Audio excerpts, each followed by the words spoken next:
What is going on, everybody? Mack here, and today's video we're going to be talking about the Polaris Scout rifle and what that is going to entail us to do in Warmind. And I just want to say a massive thanks to watching the last video. That has just insane amount of views on it for me, and to think that I could just make something like that and you guys enjoy it is, you know, why I do this sort of stuff. So thanks again for all that stuff, all the subscribes, all the likes, all the comments, you know, all the views. It's just wonderful. So without further ado, let's get into the video.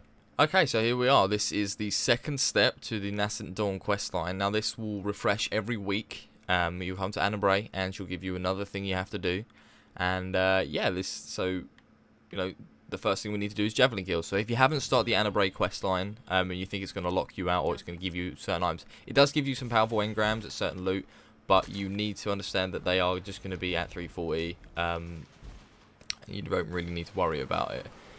Just go through it. You need to pretty much be doing this every week. You can catch up, don't worry. So once the 5 weeks, because it's going to take 5 steps, it's going to take us 5 weeks to get this rifle.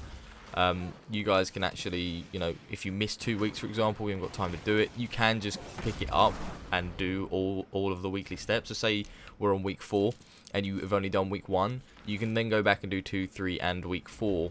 All in the same day if you wanted to, and you're not going to be behind for week 5 when the rifle is released, for example.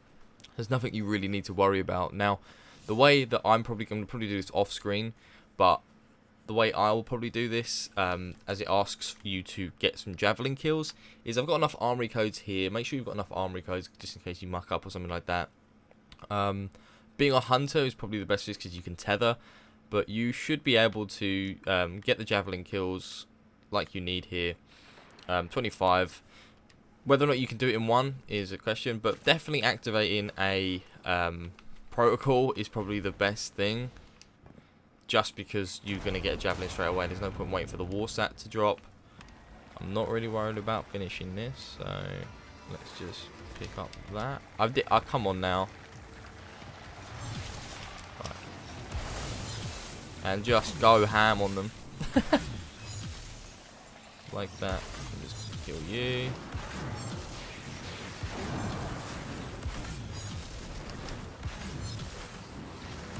Even if it takes you more than one time, you know, even more than one javelin, as it looks like mine is going to, it doesn't matter. You can always go and grab another one from somewhere else. I only need the one. There you go. So once you do it, obviously we can now just run away from this, but hey,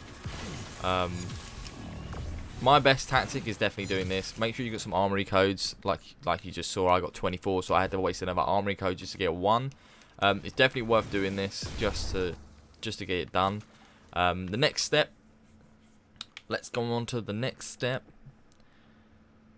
These will all be cut down. So adventure, psychonic potential, heroic completed. So that's all you have to do. You have to run in here, get the old freaking heroic done, and then we'll cut to the next bit. So as you get through the heroic adventure, you'll find that it's getting a bit tougher, and it does get tough. Now, the best way I basically did the last 3 scions is I let the first one become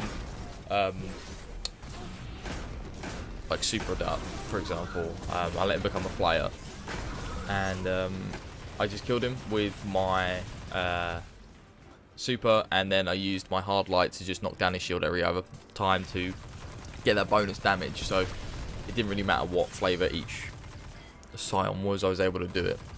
And then the other 3, I decided to use my sword. Now I wait for them to spawn. I'd pop my shield up as a titan. I'd pop up, you know, my barricade, and I then just ran in, used a couple of RTs if it needed it, or just the one, and that was the best way for me to just kill them down straight away without having to worry about getting to the node. Now that was the quickest way for me to do it, but my best advice for doing that is just take it chill. Yeah, just don't rush it, because if you try and rush it, you'll get yourself killed, you get frustrated, and you'll just get a bit wound up. I did, until I realized like what I was doing. So this is the node in the, it's in this public event, this secret adventure, whatever you call it, lost sector, and it's basically a freebie, which is kind of cool. You get a freebie node out of doing this. Alright, so it's just this one up here, and we'll just ignore all the enemies for now. So it's this one right here. So as you come down this thing, you'll see the first node, which was down there, which we don't want. You're going to come up here, run round, and it is just here. And that's what we want. Now what we can do is you can go and kill the boss if you want to. You might as well pick up some resin stems. But the next step, well, we're going to have a look at that first, shall we, before doing it. So it gives you basically a free sleeper node. So if you're thinking how the fuck do you get that one, well, it's just unlocked this in this. So hopefully the next couple of quests maybe unlock some other ones. So if you're trying to farm out the nodes, bear in mind that there are some that are going to be maybe weekly locked. We've done that, so we're able to do this now in her own purpose server. So we've done this. You can decide to kill the thing, which I probably will do. If not, you just go back to Anne and Bray. Normally you'd come to her and she'd go, yeah, we're sorted. But instead you're going to just pop this in here. So it's going to require all of us to do these different steps, right? So we've got another transcript. I keep mine. Whether or not it says it's okay to dismantle it, don't need to worry about it. I'm keeping mine. When you talk to her, now this is the big thing, right? You talk to her, you get what? You get a baby Polaris rifle. So we definitely know that this is the exotic questline to get the Polaris rifle. Whether this will be something to do with the raid maybe in the future, who knows? But for now on, we know that we can have this. Thanks. Cheers. Now, the thing is, she doesn't sell it. So don't dismantle it. Whatever you do, please do not dismantle it. It's not a good idea that you dismantle it at all. So here it is here. It's a scout. It hasn't got the same perks as the exotic one. It does look nice. You can't change the shader on it yet. But it's high impact. It's nice. It's not, you know... I mean, it's powerful, don't get me wrong. I mean, it's knocking down a yellow bar pretty easily. Thanks again for the video before. That is just an insane amount of views. 4,000 views is just utterly insane. Thank you guys so much, and all the likes, and all the love, and all the comments, everything. It's just really, really good. So hopefully you guys have found this video helpful. It might be a long one, but at least this way you guys know how to do certain steps in the Polaris Launch questline. But until then, thanks so much for watching all the videos, leaving likes and subs and all that stuff. It's wonderful. Thanks again, and I'll see you guys in the next video. Mack out.